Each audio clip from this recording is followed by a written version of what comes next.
상식적으로 생각해 보세요. 굵은 혈관 끝에는 뭐가 있을까요? 말초 모세혈관이 있습니다. 그러면 이 동맥혈관을 여러분들이 고무호수라고 생각하시면 좋아요. 고무호수를 앞을 딱 막아놓고 수도꼭지를 틀어버리면 어떨까요? 고무호수가 약한 부분이 이렇게 늘어나서 부풀어 오르겠죠.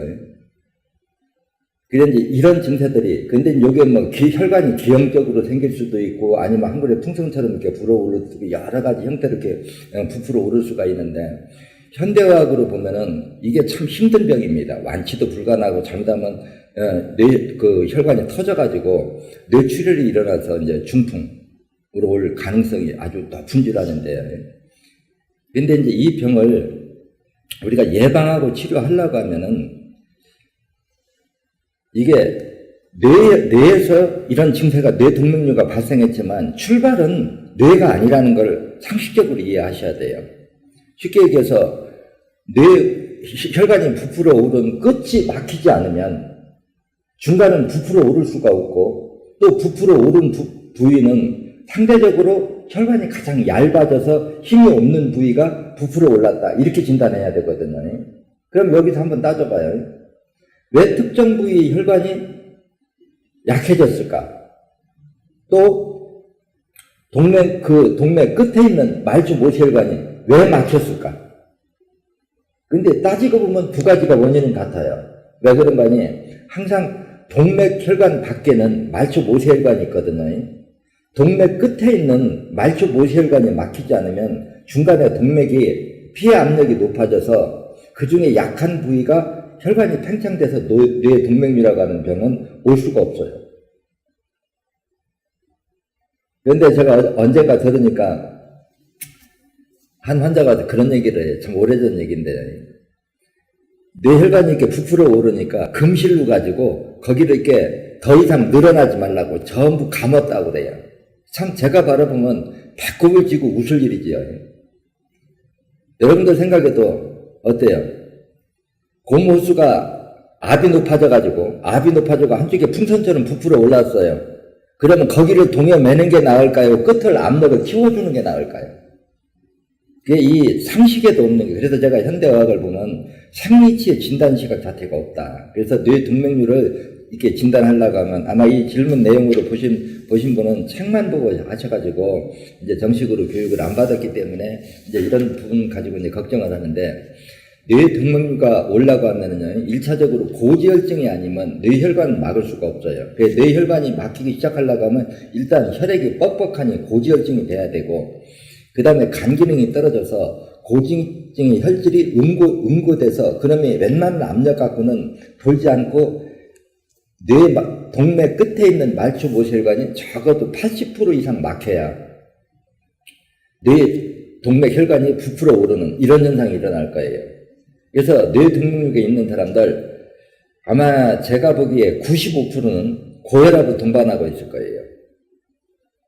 그게 제 강의나 유튜브 책을 보면 그렇게 설명했죠. 맨 먼저 우리 몸에서 신장 기능이 가장 먼저 떨어져요. 신장 기능이 먼저 떨어지면 1차적으로 혈액 속의 요산 수치가 높아지면, 요산 수치가 높아지는 만큼 질소 밀도가 높아지고, 질소 밀도가 높아지는 만큼 산소 부족이 오거든요. 이 산소 부족이 이제 어떻게 보면 만병의 출발점, 이게 시작이 되거든요. 그래서 이 산소 부족이 체세포들의 영양분을 소화시키는 능력을, 연소시키는 능력을 떨어뜨려 버리면 체세포들이 못 먹어 치운 영양분이 혈액에 누적되는 게 고지혈증이에요. 고지혈증은 혈액이 좀 걸쭉해지는 거죠. 영양 밀도가 높아져서요. 그러면 이 말초 모세혈관은 머리카락처럼 가늘기 때문에 이때부터 막히기 시작해요. 근데 이 말초 모세혈관이 막히는 순간은 현대의학으로는 진단이 불가능해요. 왜 불가능하냐? 우리가 MRI 사진을 찍으면은 혈관에다 조영제를 넣잖아요. 조영제가 야광 반사물질입니다. 야광 반사물질인데 이거를 조영제를 넣고 피와 이제 섞여 돌고 엑스레이에 MRI 강한 빛을 탁 투과하면은 그 조영제 야광 반사물질이 반사되어 나오는 것 가지고 우리가 혈관 형태나 비정상 조직들이 이렇게 사진에 나타나는 형식이 지금 현대 MRI 진단 방법이거든요. 근데 이런 진단 시각 가지고는 뭐가 병이 진행되는 과정에서는 진단이 나올 수가 없어요. 무슨 얘기냐?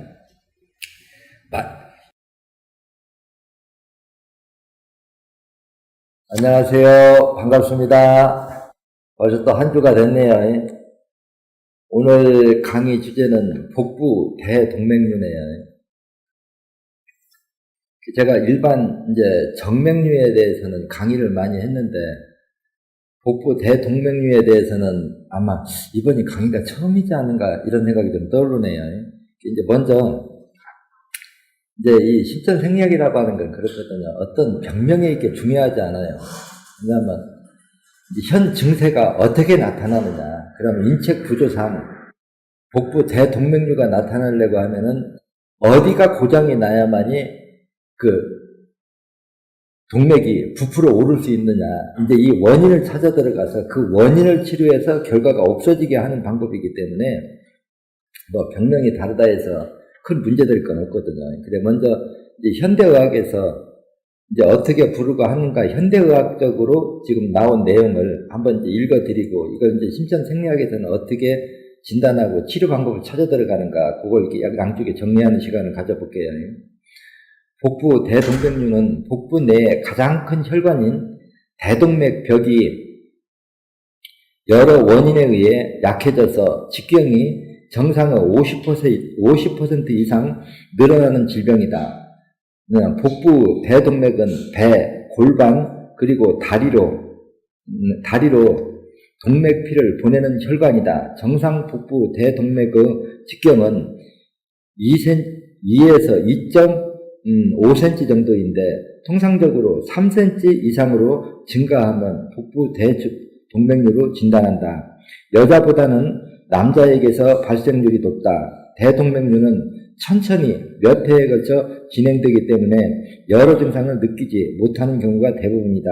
그러나 만약 진행이 매우 빠르다면 대동맥벽이 찢어져 터지거나 피가 혈관 밖으로 새어나오기도 하며 이럴 때는 증상이 갑자기 나타날 수도 있다.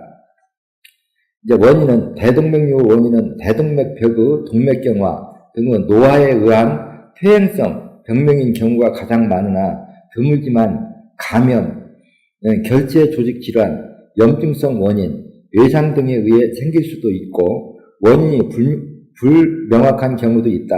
복부 대동맥류 위험인자는 흡연, 고혈압, 고지혈증, 남성 음주, 비만 등이다.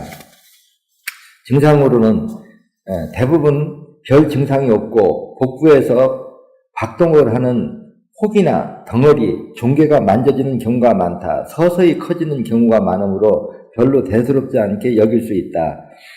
다른 특히 비정상적 증상으로는 오심, 구토, 복통, 복부 팽만감, 요통 등이 있을 수 있다.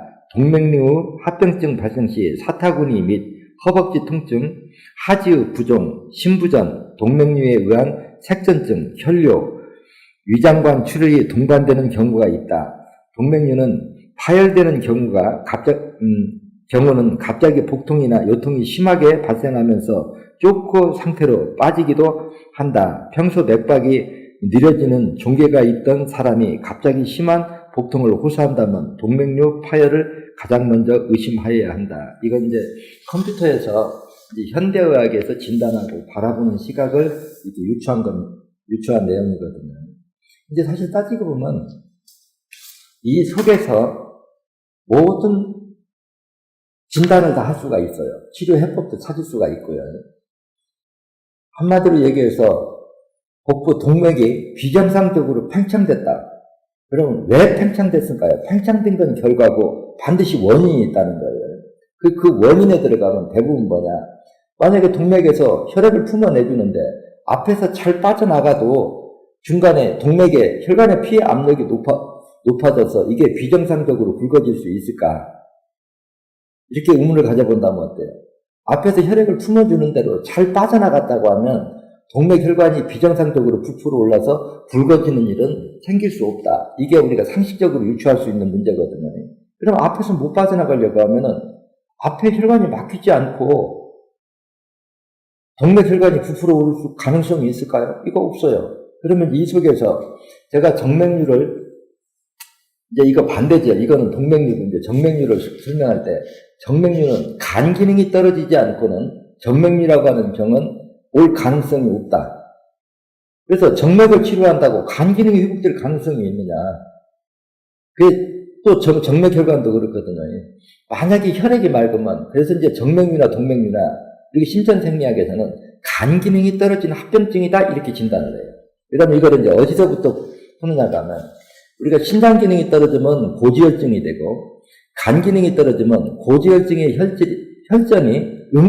혈질이 고지혈증의 혈질이 응고된 것이 어혈이다, 이렇게 정의를 해요. 그래도 실제적으로 정맥류가 있는 사람, 이제 하지 정맥류에 하지 쪽에 그 혈관이 이게 푸르푸르 다녀가지고서는 막 이게 돌출되어가지고 꾸불꾸불하고 이런 나무 뿌리처럼 꾸불꾸불하고, 그게 이제 초기 증세는 뻘겋고 나무 뿌리처럼도 이렇게 나와 있는 사람이 있고, 이제 뻘건 상태로 있는 건 마치 모세혈관이 팽창돼서 나타난 거고, 또 정맥류라고 하는 거는 정맥 자체가 완전히 우둘두둘하니 마치 구렁이처럼 이렇게 돌출돼가지고 꾸불꾸불하냐고 퍼렇게 까맣게 이렇게 올라온 거를 우리가 정맥류라고 그러는데, 동맥류나 정맥류나 원인은 같아요. 만약에 이렇게 혈관이 돌출된 사람 실험 삼아서 거기를 면도칼로 이렇게 옆으로 끊으면 안 돼. 직선으로 이렇게 탁 잘라가지고 밑에다 신문 받쳐놓으면 피를 이렇게 탁 뽑아보면은 수제비 덩어리 마치 순두부처럼 엉클엉클 이렇게 엉겨 있을 거예요. 혈액 속에 이 지방 단백질이 이렇게 응고된 거는 뭐냐? 그래서 간 기능이 떨어져서 간이 먹어치우지 못한 중산 탄인산이 이거 지방 단백질을 응고시켰다는 거예요. 그래서 굵은 혈관에 있는 것도 이렇게 응고가 되면 돌지 못하는데, 그 굵은 혈관 끝에 있는 말초 모세혈관은 어떻게 했느냐 상상을 해본다고 하면 짐작 안 해도 알 수 있는 거죠. 이제 이럴 때 이렇게 응고된 혈전을 빨리 불리는 것이 청거식입니다. 그래서 이미 응고된 거는 불려서 녹여가지고 그거를 빼내버리고 다시 막히지 않으려고 하면은 간 기능을 회복시키면 되거든요. 그러면 이제 복부 동맥류다. 그러면 이게 어느 쪽이 막혀야 이제 이럴 가능성이 있느냐. 이제 하고 따져보면 1순위 사혈점이 29번, 51번, 14번, 그 다음에 8번, 6번.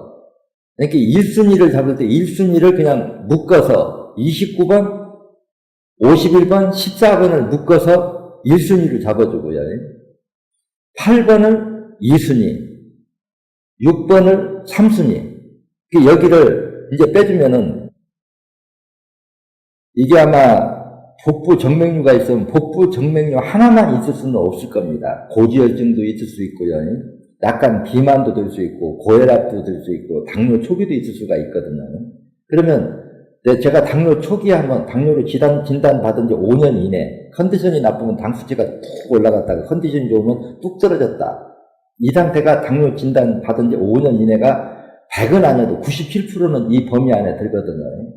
그래서 이렇게 지금 내가 나열하는 이 사혈을 다 끝내주면은 고지혈증도 치료가 돼야 되고, 그렇죠? 고혈압도 있다면 고혈압도 치료가 끝났어야 되고, 당뇨 있다고 하면 당뇨도 치료가 됐어야 되고, 그 다음에 동맥류도 있으면 동맥류도 치료가 돼야 치료가 된 거예요. 그런데 이 동맥류가 이게 불어났다고 해서 예를 들어가지고 거기를 바깥을 뭐 금실로 감아놓는다, 더 이상 팽창 못하게 감는다, 아니면 늘어진 혈관을 잘라가지고 다시 꾸며준다, 이런 행위를 한다고 간 기능이 회복돼서 혈액 속의 지방 단백질이 새롭게 이렇게 응고되는 현상을 막을 수 있겠느냐. 그걸 한다고 해서 이미 그 동맥 끝에 있는 말초 모세혈관이 막힌 게 뚫릴 가능성이 있겠느냐 따져본다고 하면 거의 없지요. 그리고 이렇게 동맥이 팽창될 정도라고 하면 많은 양의 혈전이 만들어져서 그 동맥 끝에 있는 말초 모세혈관을 적어도 80% 이상 막아야 이런 현상이 올 수가 있거든요. 근데 이렇게 많이 쌓인 말초 모세혈관을 막고 있는 혈전을 과연 불려서 빼내지 않고 해결할 수 있는 방법이 있겠느냐. 그리고 또 이렇게 많은 양의 혈전이 생기려고 하면은, 여기도 보세요. 오심, 구토, 복통, 복부 팽만감, 요통 등이, 있을 수 있다. 근데 이제 이 속에서 우리가 이제 간 기능이 떨어지면은, 이런 이제 복통 같은 게 오는 것도 그렇거든요. 우리가 복통이 왔다. 배가 아프다. 배가 아픈 게 도대체 뭘까? 근데 대부분 보면은, 장기 속에 가스가 차는 게 장이 아픈 경우가 대부분입니다. 그럼 가스는 왜 찰까? 왜? 가스가 차는 건 결과예요. 복통이 오는 것도. 근데 복통이 오면은 대부분 두 가지가 있죠. 설사를 하든가, 근데 이제 설사하면은 우리가 장 속에 유산균은 별로 없고 식중독균만 많은 경우, 설사를 그러니까 유산균과 유익균은 같은 영양분을 먹고도 소화시킨 배설물이 세포가 분열하는 데 필요한 1차 영양분을 가공하는 미생물이고, 식중독균은 같은 영양분을 먹고도 소화시킨 배설물이 강산을 우리가 식중독균이라고 그런다. 근데 아랫배의 온도가 따뜻하면 유산균과 유익균이 살 수 있는 환경이고, 아랫배가 냉하면 식중독균과 유해균이 살 수 있는 환경으로 바뀐다는 거예요. 그러면 자, 정맥류가 있어서 이미 그쪽으로 피가 못 돌면 아랫배의 온도가 따뜻할 수 있을까요? 거의 불가능하죠. 그러면 강산이 배출된 식중독균이 배출되는 식중독균이 영양분을 소화시킬 때 질소가스가 많이 나오겠느냐, 유익균이 소화시킬 때 질소가스가 많이 배출되겠느냐 하고 의문을 보내면 당연히 식중독균이 배출할 때기가 더 질소가스의 양이 독한 게 많이 나온다고 봐야 되겠죠. 그러면 여기서 또 연결이 어떻게 되느냐고 하면, 우리가 음식물을 소화시킬 때 유산균이든 식중독균이든 소화시킬 때는 필연적으로 질소가스의 양이 많이 나오냐 적게 나오냐지, 질소가스는 틀림없이 많이 나오거든요. 그럼 제 강의를 들어보면 밤낮 정상이라면 쓸개 담즙이 그 질소가스를 해독을 해준다 그랬어요. 그런데 간 기능이 떨어져 버리면 중산 탄닌산이 수치가 높아서 혈액 속에 있는 지방 단백질을 응고시키기도 하지만, 그 쓰레기 담즙이 성분이 바뀌어버리면 이 질소가스를 해독하지 못하면 이게 혈액 속으로 파고 들어가요. 그럼 혈액 속으로 질소가스가 파고 들어간 만큼, 질소의 밀도가 가스가 높아진 만큼 산소 부족이 오면 그 소화시키지 못하는 영양분은 어떨까요? 혈관 밖으로 자꾸 밀어내버리겠죠. 그 혈관 밖으로 밀어내서 그게 임파구 속에서 산과 화학 반응을 일으켜서 응고되면 그게 바로 이제 복부 체지방으로 이렇게 비만이 되는 거란 말이에요. 그러면 복부에 체지방이 누적될수록 혈관은 어떨까요? 자꾸 좁아지겠죠. 그러면 복부의 대동맥 밖에는 말초모세혈관이 감싸고 있어요. 그 밖을 체지방이 감싸고 있고 말초모세혈관이 꽉 막아버리면은 심장이 이제 피를 앞에서 품어내면은, 이게 동맥이라고 하는 거래요. 심장에 피를 확 품어내면 혈관이 이렇게 팽창했다가 품는 걸 멈추면 이게 앞으로 빠져나가면서 이게 수축되고 늘어났다 쭈그러들었다 늘어났다, 이게 마치 풍선처럼 이게 만충 역할을 해야 심장에 무리가 안 가거든요. 근데 이 밖에 있는 말초모세혈관이 꽉 막혀서 경직돼 버리면은 이 힘이 되돌아오면은 협심증 증세도 동시에 올 수가 있죠. 근데 이제 이런 증세들이 따지고 보면 간 기능이 떨어진 3차 합병증이다, 이렇게 봐야 된다는 거예요. 그래서 간 기능을 회복시키지 않고는 정맥류든 복부 동맥류든 치료가 불가능하다. 그래서 제가 이걸 책에다는 이런 말은 간추리게 쓰면 이러거든요. 신장과 간 기능이 떨어진 합병증으로 생긴 어혈이 우리 인체 어느 부위를 막느냐에 따라서 병명이 달라질 뿐이고, 혈관을 막아서 피가 못 도는 시간이 길어지면 산도가 높아지고, 산도가 높아질수록 응고물질, 화학 반응물질이 달라지면서 난치병이 발생한다, 이런 거. 사실 이 말 한마디만 다 알아들어야 돼요. 신장과 간 기능이 떨어져서 말초모세혈관을 막아버리면은 심장이 피를 품으면 앞에서 못 빠져나가는데 중간에 있는 혈관이 압력이 받아서 부풀어 오를 수밖에 더 있냐, 그 얘기예요. 그럼 이걸 해결하려고 하면 이미 끝에 막혀 있는 걸 빼내고 간 기능을 회복시켜서 새로운 혈전, 어혈을 못 만들어지게 하고, 또 간 기능을 회복시키면 쓸개 담즙이 정상화돼서 음식을 소화시킬 때 나오는 그 질소가스를 해독하면 혈액 속으로 파고 들어가지 못하게 해야 되거든요. 그래서 제가 이 논리를 그냥 함축시켜서 얘기하기 싫으면, 신장 기능이 떨어지면 비만이 되고 배가 나오면 간 기능이 떨어진 줄 알아라, 이렇게 그냥 설명을 한단 말이에요. 그럼 이 말이 역설적이게도 신장과 간 기능이 회복되면 배가 들어가야 정상인 거예요. 그리고 제 말이 맞은가 틀린가, 제가 이제 이 질의를 한 사람은 이제 얼굴을 못 보니까 제가 이론적으로 항상 그렇게 얘기하잖아요. 신장 기능이 고도로 많이 떨어진 사람은 이제 무슨 비만으로 나타나지만 속에 면옷을 입어보라는 거예요. 속에 하얀 게 백색 면옷을 입어보면, 이게 일반적인 세탁을 하면 면이 자꾸 속옷이 일반적인 세탁을 하는데 자꾸 누르스름해지면은 그게 신장 기능이 떨어졌다는 신호예요. 근데 신장 기능이 떨어지면 고지혈증이 간의 말초모세혈관을 막고 또 신장 기능이 떨어져서 요산 수치가 높아진 만큼 산소 부족이 오면 산소 부족이 간 세포의 소화 능력을 떨어뜨리면 간 쪽으로 혈류가 적게 들어가고 간 세포가 소화 능력이 떨어지는 거에서 탄닌산을 먹어치우지 못하면 이 탄닌산의 화학 반응이 혈액 속의 지방 단백질을 응고시키고 이 응고시킨 놈이 말초모세혈관 끝을 맞고 이것이 이제 연쇄적 합병증이 일어난단 말이에요. 그러면 이제 이 속에서 쓸개 담즙이 질소가스를 해독하지 못해서 그 질소가스가 영양분 흡수 통로를 통해서 혈액으로 파고들어 버리면 그 기체 상태에서는 모공으로 빠져나가면서 소변의 노란 색소가 면옷에 착색되면 속옷이 자꾸 누래지는 거예요. 근데 이제 간 기능이 떨어지면 간이 먹어치우는 성분을 중산 탄닌산이라고 그랬는데 이 탄닌산과 철분과 화학 반응을 일으키면 멜라닌 색소가 만들어지거든요. 이 멜라닌 색소까지 같이 섞여서 한꺼번에 이 모공으로 빠져나갈 때 그게 면옷에 착색이 되면 그 누런 속에서 검거나 푸른빛이 배어 나오거든. 그 정도 되면 이제 배까지 나오죠.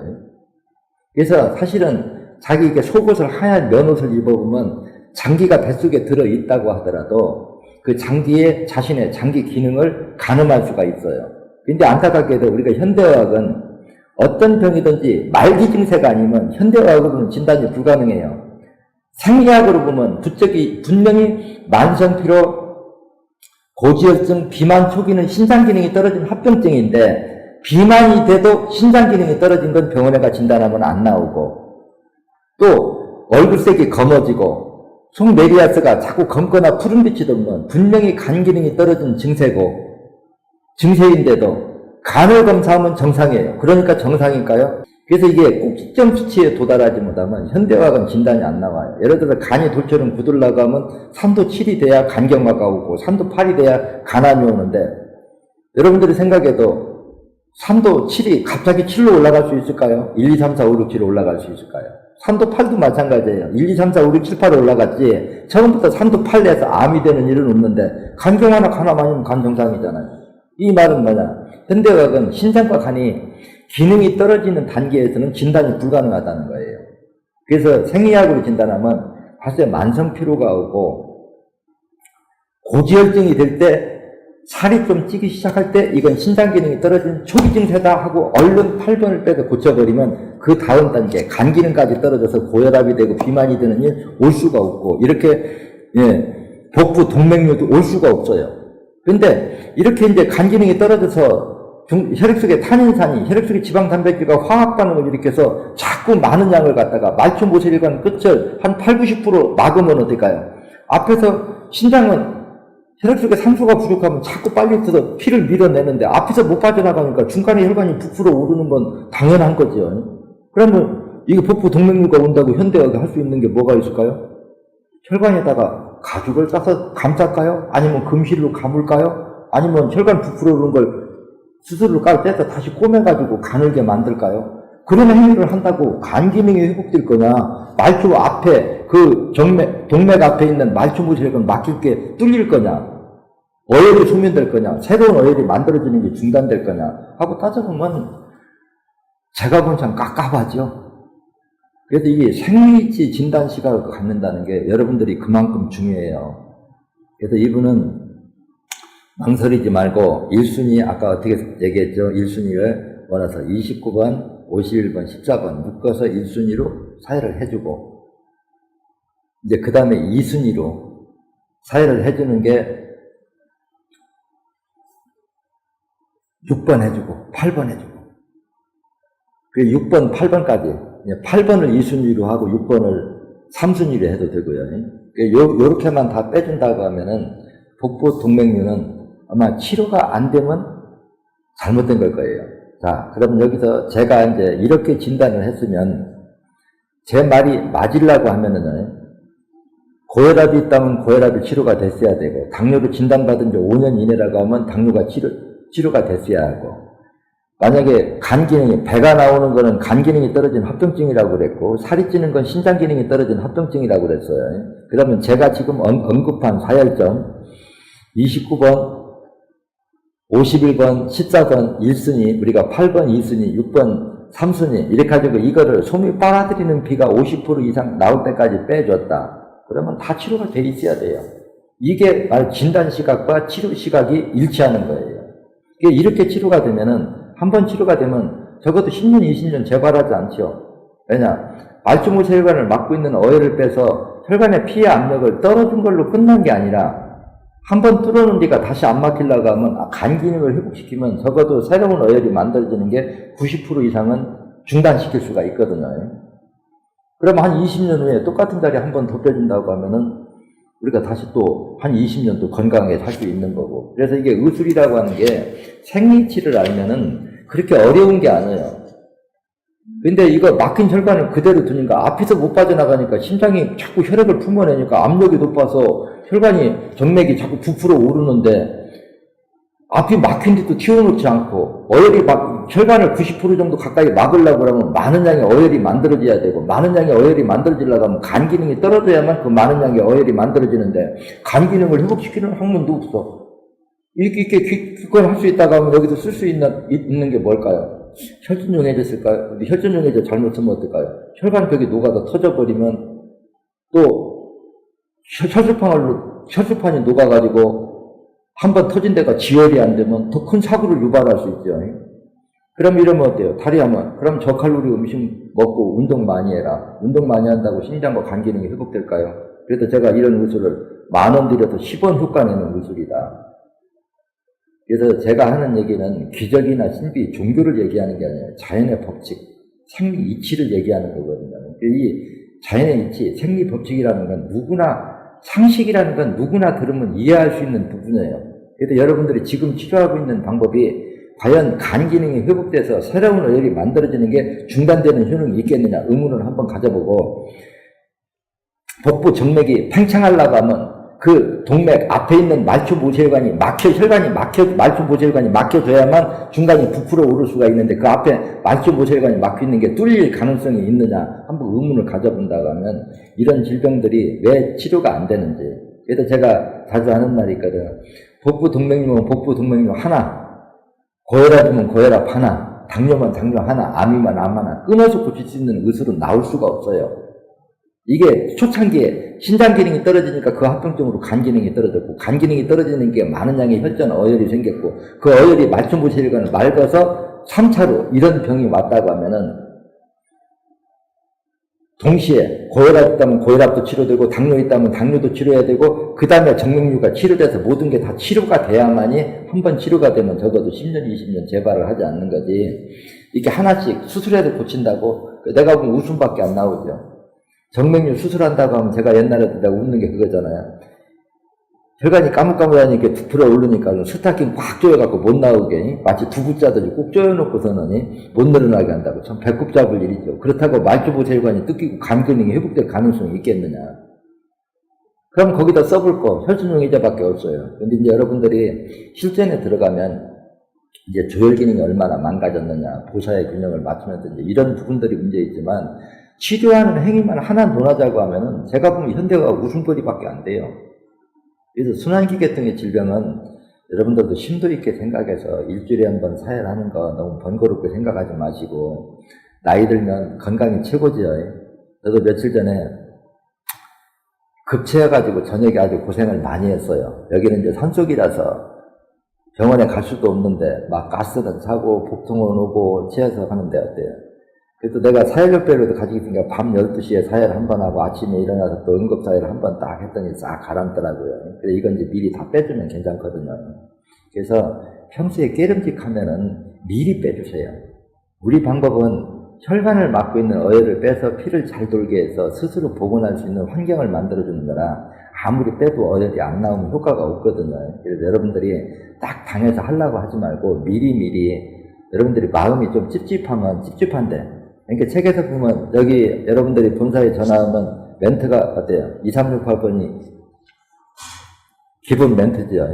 2368번만 딱 빼놓으면 가슴이 답답한 사람은 5번 30번만 추가 사회라고 머리가 아픈 사람은 1번 17번 1번 9번 빼면서 조금 신경 쓰면 17번까지 빼주면 좋고 알레르기 비염 있으면 47번 빼주고 또 시력이 안 좋다고 그러면 거기다 20번, 47번 이렇게 추가하고 이런 식으로 이렇게 돌아가면서 사야 된다고 하면 웬만한 질병 병원에 갈 정도로 그렇게 고치기 어려운 병 별로 없습니다.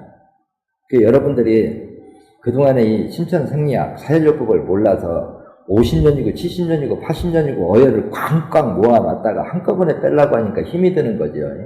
예를 들어서 한 10대 때, 한 15세 때 한 번 빼주고 25세 한 번 빼주고 35세 한 번 빼주고 그러면 어혈 그 10년씩 모인 것밖에 얼마 안 돼요. 근데 지금은 이걸 몰라가지고 그냥 몇십 년을 모았다 한꺼번에 빼려니까 어혈이 딱딱하게 굳어서 안 나오고 또 어혈이 많으면 생혈량이 적으니까 또 체력이 금방 소실되고 이러는데 이제 이런 문제들 제 입장에서는 어떠한 경우도 해결책이 없으면 사혈요법을 이렇게 널리 알릴 수가 없잖아요. 그래서 사혈요법이 여러분들 다 배우려고 하면 사혈요법이 50%고 처방학이 50%인데 이런 내용을 어렴풋이라도 이렇게 알려고 하면 유튜브 1시간짜리 좀 많이 보세요. 매주 이렇게 목요일날 하는 강의는 여러분들이 사혈요법이 대충 이런 것이다 하는 걸 이제 알려주는 거고, 저도 이렇게 자꾸 강의하다 보면 때로는 내가 굳이 이걸 이렇게 끝까지 해야 될까 이런 게 회의를 느낄 때도 많아요. 사실 아프면 뭐 여러분들 손해지 내 손해 없고 또 하나도 없고, 뭐 본인이 내 입장에서는 살 길을 일러 주어도 본인이 안 한다는데 뭐 내가 그거 뭐 하기 싫다고 하는 사람 아프고 자기 아프고 한다는데 내가 뭐라고 하겠어요. 그렇지만 이런 방법으로도 그러니까 이렇게 이런 다른 각도로 생각하면 되죠. 사람이 병이 들었을 때 도저히 해결책이 없다고 생각하면 참 앞이 막막합니다. 근데 노력만 하면 내가 이거 벗어날 수 있다. 이건 일주일에 한 번씩 사혈해서 내가 시간만 올 때까지만 벌면 고칠 수 있다. 이런 마음이 든다고 하면은 삶이 좀 안전한 삶이, 좀 윤택한 삶이 될 겁니다. 그래서 치매가 두렵다고 하면 치매 안 걸리게 예방사회를 하세요. 신장마비 갑자기 돌연사 하는 거 신경 쓰인다고 하면 5번, 30분, 8번 해보세요. 돌연사 하는가. 그래서 신부전증이고 암이고 여러분들이 평소에 조금 찝찝한 구석 2, 3, 6, 8번 빼고 거기 해당되는 사혈점들 이렇게 빼주면 여러분들 건강 지키는데 저는 그래요. 제 신천생리학이 전 세계에 보급된다고 하면 지금의 의료 비용 30%만 들이고도 국민 건강은 지금보다 10배 이상 건강하게 할 수 있다. 그래서 제가 요즘 최근에 이거 배우는 사람한테 웃으면서 그래요. 코로나로 이 신천사혈법 배운 사람이 코로나 여기 예방접종 맞구나, 이거 감염돼서 잘못됐다 그러면 그 사람 어디 가서 사혈법 배웠다고 하지도 말아라. 저는 익혀버리거든요. 그래서 제 말은 기적이나 신비 엉뚱한 소리를 듣지 말고 자연의 법칙, 생리 공식을 얘기하는 거니까 여러분들이 마음속으로 받아들이고 열심히 하면 건강 유지하는 데 마음도 도움이 될 겁니다. 네. 여러분 또 다음 주에 봐요. 네, 반가웠습니다.